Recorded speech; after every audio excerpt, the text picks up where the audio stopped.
Amis de la masse, bonjour, bienvenue sur la chaîne du Doc et aujourd'hui vidéo spéciale 40 000 abonnés, la FAQ que vous attendez tous. On a eu plusieurs dizaines de milliers de questions. Minimum.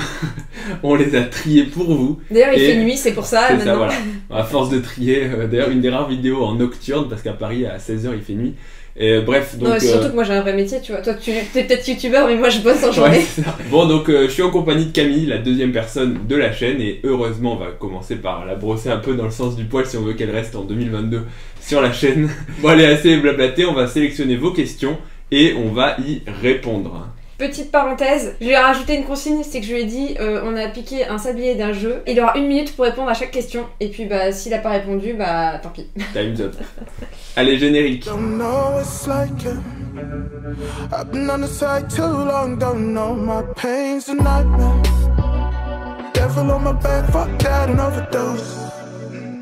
Alors, première question. Quel meilleur complément santé actuel pour toi, pour le système immunitaire? Là, je suis déjà en train de bugger pour la minute. Vitamine D? Ouais, j'allais dire vitamine D, vitamine C, mais après ça dépend. Si les personnes mangent pas beaucoup de fruits et légumes, moi typiquement j'en mange pas, ce serait plutôt la vitamine C que la vitamine D puisque je mange du saumon, du poisson gras, donc et puis le soleil, bon, personne n'a beaucoup de soleil à Paris, mais ouais, je dirais vitamine C et vitamine D s'il y en avait que deux. On m'a découvert de l'arthrose cervicale, tu as des infos là-dessus?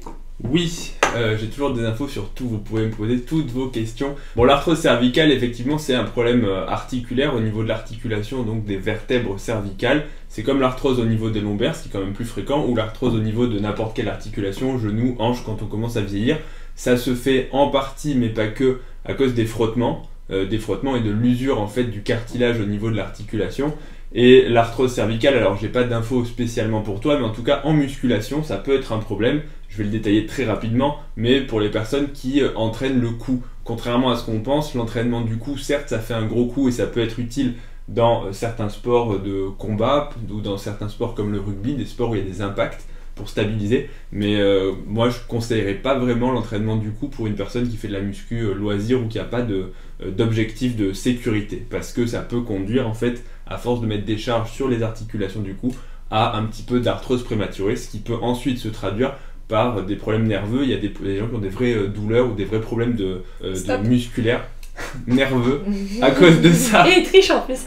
Mais en plus, faut quand même assumer, parce que moi j'ai déjà vu les systèmes de harnais qui te vendent sur Amazon pour muscler le cou. J'ai jamais vu personne avec ça à la salle. Si, moi j'ai déjà vu une personne, Fred Delavier, en train de faire son entraînement du cou, et c'est vrai que quand tu le vois s'entraîner, faut assumer. Mais ça va, Fred, c'est un bonhomme. Moi ça va, Fred, à la salle, de toute façon il met pas tout le monde il assume tout ce qu'il fait.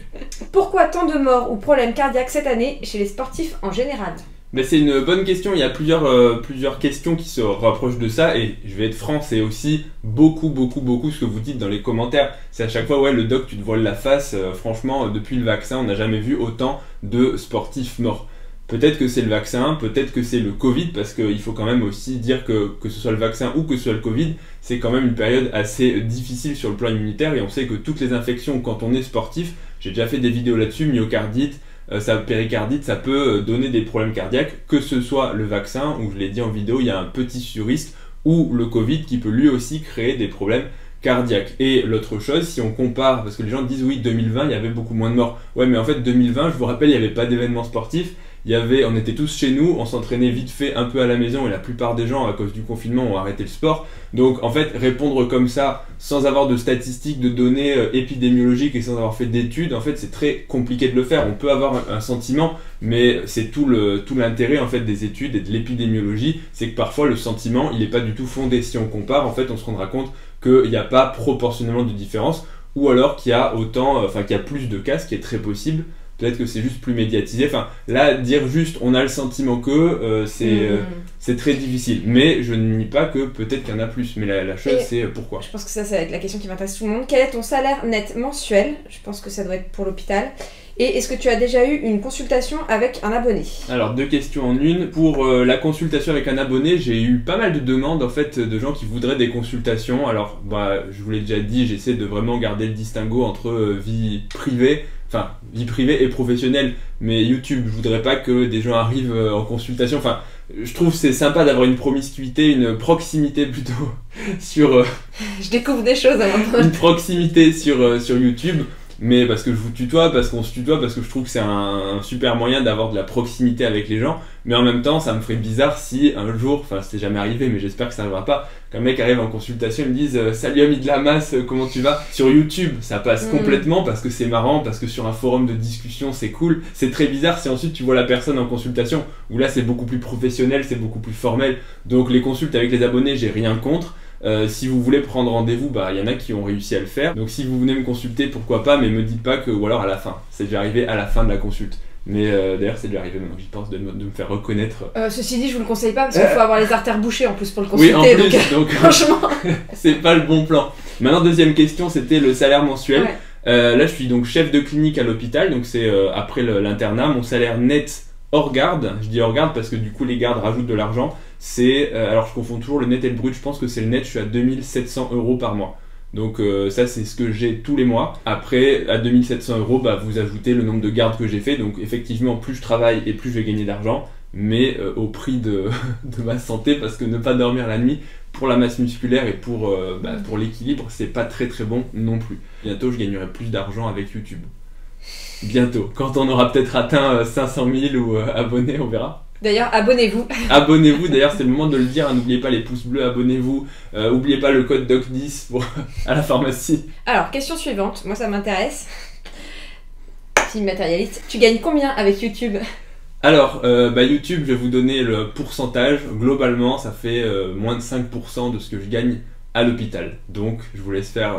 le calcul, ça fait pas beaucoup. Oui, bon, donc va bosser à l'hôpital, on arrête la vidéo là. Ouais, non, en vrai, YouTube c'est pas rentable. Alors pour parler franchement, ce serait peut-être, je dis peut-être parce que je me dis 40 000 abonnés, ça commence à être pas mal. Mais j'ai pas moi-même démarché personne en termes de partenariat. J'ai pas de code promo nulle part. Peut-être que si j'avais un code promo sur telle ou telle marque, je gagnerais de l'argent, possiblement. Et j'ai pas non plus de placement de produit, j'en ai jamais fait, j'ai jamais été rémunéré pour quoi que ce soit, donc effectivement il y a un petit peu de pub sur les vidéos. En gros j'essaie de couvrir le frais de matériel, micro, caméra, PC de montage, parce que j'aimerais bien arriver à me payer un PC pour plus faire de l'editing sur un PC portable avec un écran de 11 pouces, qui est vraiment l'enfer. Heureusement que je fais pas des vidéos de grande qualité, mais du coup l'idée c'est ça, c'est de récupérer un petit peu et de payer les assistants aussi, parce que il coûte cher, hein. Elle a un taux horaire qui est très élevé. Non mais effectivement pour le temps qu'on y passe et l'un et l'autre. Ah ouais, c'est absolument pas rentable, honnêtement. Mais on se démarque très mal, hein, je pense sûrement dans l'histoire, mais bah oui, parce que je me dis il y aurait probablement moyen. Pour l'instant on n'est pas prêt d'en vivre. Attends, 2022, attendez les gars, on va revenir, on va avoir plein de Vous allez voir, vous allez pas comprendre, on va changer d'appart. Ça va être... Arthrose genou, décidément il y avait une thématique arthrose. Arthrose genou et sport, course à pied et muscu. Tes conseils? Tout dépend du type d'arthrose, tout dépend de la sévérité, tout dépend de ton âge, tout dépend de tes objectifs, tout dépend de ton mode de pratique de la course. C'est pas pareil si tu fais un footing tous les dimanches ou si tu fais de la course pour viser le marathon ou faire de l'athlétisme professionnel. Donc très difficile de répondre. Maintenant, la course à pied, oui, ça reste un facteur de risque comme tous les sports à impact. Qui peut favoriser l'arthrose, donc tout dépend de toi, mais la seule personne qui peut répondre c'est probablement un rhumatologue ou un médecin du sport, donc je t'invite à consulter. Alors, vasodilatateur, arginine, citrulline, bêta-alanine, avant effort cardio type course à pied. Un vasodilatateur avant l'effort cardio, je réfléchis, mais là comme ça j'aurais envie de dire que c'est pas forcément nécessaire parce qu'il n'y a pas besoin de vasodilatation supplémentaire, contrairement à la musculation où là on recherche vraiment la congestion, on recherche vraiment la surcharge musculaire, mais si tu congestionnes plus pendant le cardio, à mon sens, alors je fais pas beaucoup de course à pied donc peut-être que je donne un mauvais conseil, mais je pense que la congestion pendant la course à pied c'est plutôt un facteur un peu délétère qui va nuire à la performance. Il y a des sports ou même certains types de mouvements où dès qu'on est congestionné en fait ça empêche, je sais pas comment on peut dire ça nuit à l'effort en fait, hein. Typiquement si vous faites des tractions en série longue, dès que vous avez la congestion des avant-bras, votre série elle est finie et vous n'arrivez plus à en faire. Donc à mon sens c'est pas utile, voire peut-être même pas un bon complément, je sais pas, je peux me tromper. Alors là faut que je le lise avec l'intonation. Quand est-ce que tu fais Olympia, bordel? Ah bah Olympia, je suis en pleine prépa là, je suis en pleine prépa, je veux pas encore révéler mon physique pour ne pas créer de jalousie, les gens ils vont parler, ça va faire encore des sujets sur les forums, ouais le doc il est dopé, donc j'ai pas envie de ça. Mais... La tartiflette est bientôt prête. De toute façon les sujets ça alterne entre débardeur, ouais le doc il est dopé, et ensuite le t-shirt large, ouais le doc il a fait 10 ans de muscu, ouais, et ça, tout ça pour ça, donc c'est assez marrant, c'est au fil des saisons et au fil des vêtements. D'ailleurs, ça va un peu dans la continuité. Est-ce que tu aimes aussi ta double vie de super-héros médecin youtubeur? En vrai, c'est assez cool, hein. J'aime bien parce que je partage quelque chose que j'aime, que ce soit la muscu, que ce soit le sport, que ce soit... J'ai toujours bien aimé, je vais pas dire apprendre des choses, mais même à l'hôpital ou avec les étudiants, les externes, d'ailleurs coucou à tous les externes qui regardent la vidéo, apprendre des choses, expliquer. Donc en fait YouTube c'est un peu la même chose mais version un peu plus large, quoi, grand public. Donc c'est très sympa, j'aime bien, ça me distrait. Donc même si ça paye pas beaucoup, au moins c'est sympa ça. Et puis c'est vrai que des fois quand il y a des abonnés qui envoient des petits messages super sympas en message privé, enfin par différents biais ou même par mon biais etc. et tout, c'est vrai que c'est toujours cool et c'est motivant quoi. Enfin, tout à fait. C'est vrai que ça motive. Et je crois que c'était Nash qui avait dit une fois que en gros, même si ça, peut-être qu'il y a des gens qui vont dire que ça sert à rien cocasse, mais si t'as au moins 2 ou 3 personnes qui sont contents et qui te font des retours positifs, en fait tu dis bah c'est bon, j'aurais au moins fait un truc cool. Et je pense qu'il y a un peu ce côté-là aussi quelque part. Parce que c'est vrai que des fois je fais une vidéo, je m'y attends pas forcément et puis je reçois un message et des gens qui me disent bah franchement ta vidéo m'a beaucoup aidé, m'a beaucoup apporté de choses, j'ai vraiment compris, enfin ça...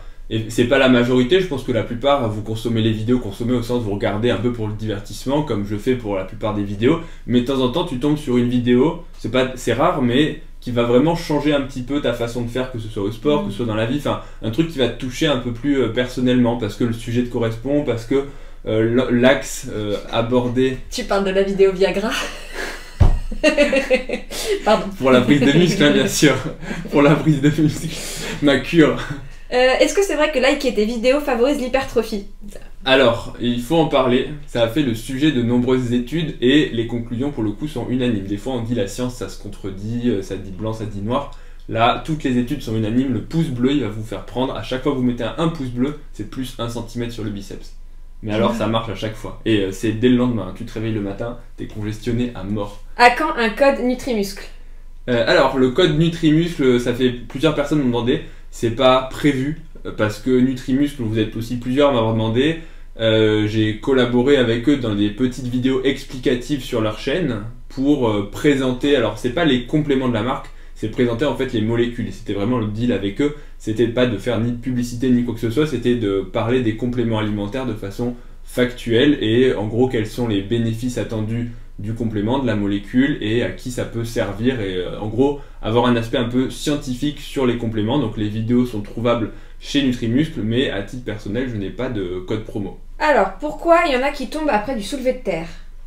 Alors en 1 minute top chrono, alors ça s'appelle une vidéo ça déjà. Ça s'appelle non je l'ai pas traité hein, je l'ai pas traité. L'hypotension orthostatique? Non c'est pas ça. T'as pas suivi. C'est pas bien. Dans l'hypotension orthostatique c'est quand tu tombes après te relever de la presse à cuisse. Mais le soulevé de terre, le mécanisme des pertes de connaissance, c'est pas la même chose.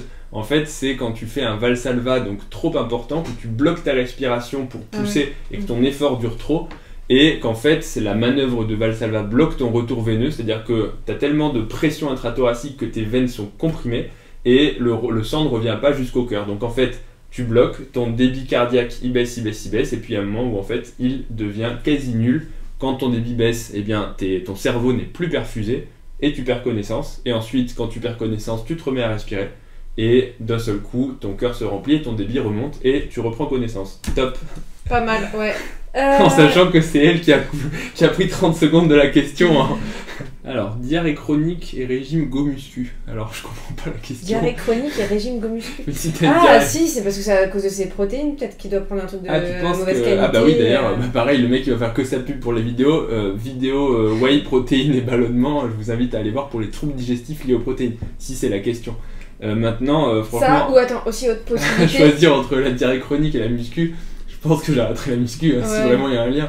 Non, diarrhée chronique, il y a sûrement un aliment dans son alimentation qui ne doit pas lui convenir. De toute façon, toutes les diarrhées, c'est un problème alimentaire, donc il faut faire l'enquête Et alimentaire. il y a des gens qui, des fois, du jour au lendemain, se mettent à prendre par exemple de l'avoine. Typiquement, c'est un des aliments qui passe pas pour tout le monde. C'est formidable pour certains, mais c'est pas le cas pour d'autres. Ou d'autres produits qui vont pas du tout passer. Et les protéines, les choses comme ça. Donc peut-être voir à ce niveau-là ou une intolérance alimentaire. Tout à fait. Et avant d'envisager les maladies intestinales, on va dire autonomes, hein, donc un problème de côlon, un problème d'estomac, faut clairement faire l'enquête alimentaire. On a tous des aliments qu'on ne digère pas ou qu'on ne tolère pas. Alors pourtant, c'est pas des aliments mauvais. Juste, ils passent pas chez toi, ils vont passer, moi ils vont pas passer. Voilà, c'est comme ça. J'en profite. Tu en penses quoi? Oui, moi aussi je rajoute des questions. Tu en penses quoi? Ça aussi c'était très à la mode à un moment, beaucoup moins maintenant. Des labos qui proposent de faire des prises de sang Pour tout ce qui est antigène et tout ce qui est intolérance alimentaire, bah, je pense que ça n'a jamais été prouvé par la science, sauf vraie maladie cœliaque, notamment intolérance au gluten ou quoi. Après, c'est délicat parce que le fait que ça ne soit pas prouvé par la science ne veut pas dire qu'il y a pas de bénéfice. Donc, je dis pas qu'il faut l'exclure. Le problème, c'est que c'était très marketing, c'était très cher. C'est très cher. En et plus, c'est ça. Je crois que c'est si tu veux tester 20 aliments, c'est un prix. Si tu veux 20 aliments, en c'est fait, rien. c'est un nombre donc de... après 60, après 180, donc t'es vite tenté. Tu te dis bon bah je vais. Et en fait, c'est ça. Plus ça arrive. Et le problème de toutes ces choses qui sont proposées sans avoir de vrais bénéfices cliniques, c'est-à-dire de bénéfices pratiques, c'est que c'est très compliqué et que ça coûte très cher. Et en fait, je pense que des personnes qui ont peut-être un symptôme, par exemple j'ai un peu mal au ventre, je suis un peu fatigué, parce que c'est le problème à mon sens de la médecine, on va dire holistique des réseaux sociaux, c'est que c'est souvent des symptômes aspécifiques. Je suis un peu fatigué, j'ai un peu mal au ventre, je dors pas très bien, ce qui sont en fait des symptômes qu'on a tous en fait à un moment ou à un autre de notre vie. Certes, certains l'ont plus que d'autres, mais c'est très facile quand tu cherches une réponse à un truc miracle que quelqu'un vienne te dire non mais attends, moi je vais tester ça, suis mon protocole de suppléments alimentaires, fais mes tests en labo, suis telle ou telle approche, et en fait tu rentres un peu dans, je vais pas dire que c'est des trucs de margoulin, c'est pas ce que je veux dire, mais tu rentres dans des choses qui ne sont pas forcément prouvées et qui ne marchent pas mieux que le placebo. En fait, le placebo, ça veut dire super, il s'occupe de moi, il m'écoute. Mais en fait, tu vas voir un psychologue, c'est pareil. Et tu essaies de trouver des solutions par toi-même, ça marchera à mon sens aussi bien. Je dis pas qu'il n'y a pas du bon à prendre, parce qu'il y en a. Mais il faut faire attention à mon sens au côté financier, parce que ça peut vite revenir extrêmement cher sans avoir forcément de vraies réponses. Et à la fin, vous vous retrouvez avec pas plus de réponses, mais un portefeuille vide. Oui, mais il y a beaucoup de gens qui jouent sur tout ce qui est errance médicale et tout, c'est ça le problème. Parce qu'il y a un réel souci là-dessus, surtout sur certaines disciplines où on a peut-être un peu de retard, entre guillemets, ou du moins on n'est pas orienté vers le bon spécialiste, ce qui fait que les personnes ne trouvent pas de réponse, et plus elles vont chercher, plus elles vont trouver des pistes de droite et de gauche, plus elles vont s'éparpiller, et plus elles vont aussi possiblement aller vers les mauvaises personnes, en se disant peut-être que...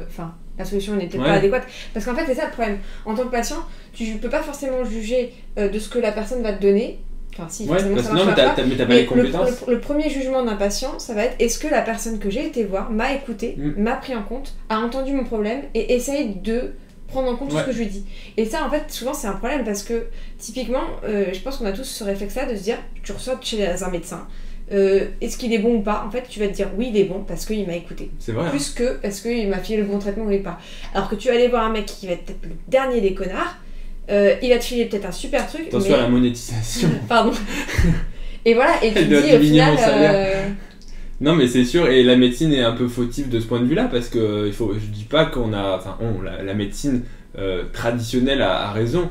Parce qu'il y a aussi des défauts, clairement, les consultations sont souvent trop courtes, on n'a pas le temps d'écouter, on a des trucs ultra protocolaires et on n'en sort jamais. Donc je dis pas qu'il n'y a pas des choses à réformer, mais à mon sens c'est un peu deux opposés avec des torts et des bénéfices de chaque côté. D'un côté on va t'écouter, on va essayer de chercher avec toi, ce qui n'est pas le cas de la médecine. De l'autre côté on va aussi peut-être te proposer des choses qui en fait, comme on dit, c'est du pipi de chat quoi, ça ne sert à rien. Alors que de l'autre côté on va te proposer des molécules qui pour le coup sont puissantes, auront peut-être des effets indésirables, mais ne seront peut-être pas forcément ultra optimisées parce que ton médecin tu le vois pas souvent, parce qu'effectivement les consultes sont hyper rapides et on n'a pas le temps d'écouter la vie du patient, et il y a des mecs des fois ils te sortent leur liste depuis leur naissance. En fait la consulte elle fait 15 minutes parce que derrière t'as 50 patients qui attendent et qui ont des trucs ultra graves, donc c'est vrai que c'est un vrai débat. T'as des urgences et face à ça t'as une personne qui effectivement n'est pas une urgence, mais du coup c'est une souffrance au quotidien qui l'empêche peut-être de vivre normalement ou bien ou de manière sociale et tout. Et c'est vrai que c'est compliqué. Ou alors par contre c'est effectivement à admettre de se dire des fois j'ai peut-être pas la réponse, mais j'ai peut-être un confrère avec qui je travaille étroitement. En fait c'est ça, c'est finalement être complémentaire et se dire si j'ai pas la réponse j'envoie sur quelqu'un. Mais c'est un débat très compliqué parce qu'avec tous les délais de rendez-vous, c'est qu'il y a déjà des rendez-vous pour tous les spécialistes, 3-6 mois dans certaines régions, 1 an dans certaines régions, des déserts médicaux, que si t'as pas des trucs urgents en fait tu peux pas t'en sortir. Mais ça c'est la médecine en profondeur qu'il faut réformer, et il n'y a pas assez de médecins, il y a trop de patients, enfin ou l'un ou l'autre, mais donc voilà, compliqué. Bon là on a fait combien de 10 minutes mais le sujet est vraiment intéressant. En vrai il y a plein de choses à dire. Non, c'est sûr, ça pourrait faire un podcast d'1 heure. Oui, sur la médecine traditionnelle et effectivement les modes alternatives et tout, et ce qui se développe de plus en plus. Et je pense aussi qu'en plus tu as beaucoup de professions, de paramètres, etc. et tout aussi qui sont intéressés aussi pour mieux comprendre certains concepts, etc. et tout, pour pouvoir plus développer et mieux accompagner leurs patients qui viennent le voir effectivement pour un problème à la base, mais qui a peut-être des conséquences sur d'autres sphères. Ouais. Voilà, bon, je m'étale pas plus. Bon, je veux dire la question parce qu'elle n'y arrive pas. Ouais, alors la suivante, je bug, attendez 2 secondes. Comment explique-t-on, parce que je pense que tu n'as pas compris ce que c'était qu'un pontage coronarien. Pardon, désolé. Comment explique-t-on qu'un sportif de haut niveau avec un entraînement bi-quotidien se retrouve avec un pontage coronarien car tritronculaire sans antécédent? En gros, elle nous dit, elle nous dit, t'es sportif, tu fais beaucoup d'entraînement, t'as pas de facteur de risque et tu te retrouves avec une maladie coronaire sévère, donc des artères du cœur très malades. Bah malheureusement, même sans antécédent, il y a toujours une part de malchance, d'aléatoire dans la vie, parce que déjà il y a peut-être l'hérédité, on a tous une génétique qui nous prédispose à certaines maladies, et alors le fait d'être sportif diminue le risque de façon franche pour beaucoup de maladies sur une population, mais c'est pas un bouclier d'immunité ou comme à Koh Lanta, là ils ont le totem d'invincibilité. C'est pas parce que tu fais du sport même 2, 3 fois, 4 fois par jour si tu as envie que tu n'auras pas des pathologies. Et à l'inverse, j'ai fait une vidéo là-dessus, le sport est-il, je vous invite à aller la voir, le cardio est-il mauvais, ou je sais plus comment j'ai titré ça, mais pour dire que en fait le sport à très haut niveau, donc 2 fois par jour d'entraînement, en fait c'est du très haut niveau, ça peut calcifier les artères et donc en fait c'est une courbe en U. C'est pas de sport, c'est mauvais, tu fais du sport à dose raisonnable, c'est bon, et après quand tu es dans l'excès, en fait c'est un facteur de risque, alors pas autant que la cigarette ou le diabète, mais c'est délétère aussi, donc malheureusement personne n'a un risque zéro. Alors, meilleur complément pour la pratique de la force? Alors bon, la créatine, mais ça c'est trop bateau pour répondre, je dirais peut-être plus un booster, parce que je pense que la performance, ça dépend vraiment de ton système nerveux, et si t'es pas très bien réveillé ou si t'es pas ultra activé nerveusement, je pense que tu feras pas une bonne perf. Et j'ai peut-être aussi envie d'être provocateur, mais il y a tout ce qui est l'ammoniac que reniflent les powerlifters avant les efforts. J'adore ta façon de mimer. Ouais. L'ammoniac. Tiraille de coke avant d'aller pousser. Donc ouais, l'ammoniac, ça peut marcher certaines personnes. Après, des compléments pour prendre de la force, il y a certains stéroïdes qui donnent beaucoup plus de force que de volume, mais là on n'est plus dans le complément alimentaire, donc next question. Alors, est-ce que tu as choisi les sciences car tu étais mauvais en orthographe? Je rigole, j'aime bien tes vidéos et je suis contente de ton succès. Eh bien, très étrangement, non. J'étais même très bon, sans me vanter, en orthographe. Alors maintenant, je fais plus de fautes qu'avant, hein, mais par laisser aller. Mais j'ai toujours été bon en orthographe, en écriture. Honnêtement, quand j'étais petit, sur les dictées, j'ai toujours bien écrit. Quand je dis bien écrit, ça veut dire que ce que j'écrivais, les descriptions, les romans, je pense que c'est quelque chose où j'aurais pu avoir une bonne prédisposition et si j'étais pas trop dissipé, faire peut-être carrière dans le littéraire. Je pense. Non mais en vrai, je pense que j'ai un esprit un peu plus... le mec qui lit pas un roman de l'année. Hein. Ouais, mais je pense que j'ai un esprit plus littéraire, plus inventif que véritablement scientifique. Ouais. Et alors, attends, juste du coup, la suite de la question. Quel est le regard que pose ton entourage professionnel sur toute ton activité sur YouTube? Beaucoup, je pense, ne savent pas. Parce que j'en parle pas en fait, je n'ai pas écrit youtubeur sur ma tête, je suis discret là-dessus, enfin je veux dire, en fait ça regarde personne, c'est un passe-temps. Le but c'est pas de dire regardez-moi je suis sur YouTube, donc en fait la plupart des gens, si ils ne parlent pas entre eux et si y en a pas un qui fait la blague parce que c'est marrant et ça les fait rire en fait, les gens ne le savent pas. Donc partant de là, il n'y a pas trop de soucis et en général ceux qui le savent, c'est plus une boutade en bonne ambiance, genre c'est rigolo, genre tu pourras en parler sur YouTube, ou alors tu feras une vidéo quand il y a une complication, ça tourne mal, enfin c'est plutôt des boutades que... non, donc c'est plutôt bonne ambiance. Après il y a toujours, je pense, des gens médisants, mais qui me le disent pas en face, donc je pense, oui, mais je pense qu'il y en a. C'est les gens qui sont aussi sur les forums, ouais, ce gros bâtard. Ouais. On le déteste. Bon, c'est la fin de la première partie de cette vidéo. On va couper en deux parce qu'il y aura beaucoup de questions et ça permettra de traiter plus de questions, des questions intéressantes. Merci à tous. Comme d'habitude, n'oubliez pas le pouce bleu, l'abonnement à la chaîne et puis bisous à tous, à bientôt. On va dire au revoir. Ah ouais, au revoir.